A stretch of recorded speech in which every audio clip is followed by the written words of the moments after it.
Në Korçë vjet re një ecuri pozitive sa i përket aplikimit të vaksinës HPV tek djemt. Sipas kryevaktinatorës Fjoral Badhima, vitet e fundit ka pasur rritje të interesit nga prindrit për vaksinimin e fëmijëve, si një mënyrë parandaluese ndaj virusit HPV dhe problematikave shëndetësore që ai mund të shkaktojë.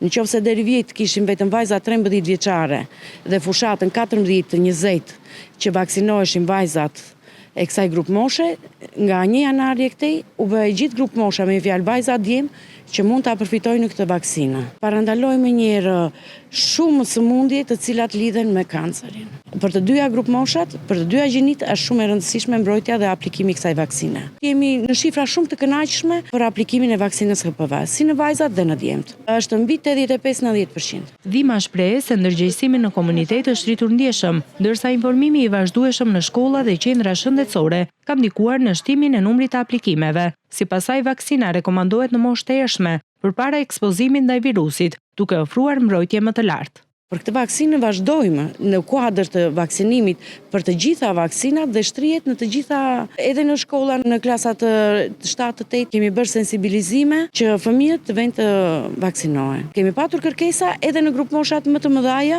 momentalisht nuk mund t'i vaksinojmë. Specialistët theksojnë se përfshirja edhe e djemve në skemën e vaksinimit është një hap i rëndësishëm për mbrojtjen e shëndetit publik dhe për uljen e përhapjes së virusit në komunitet.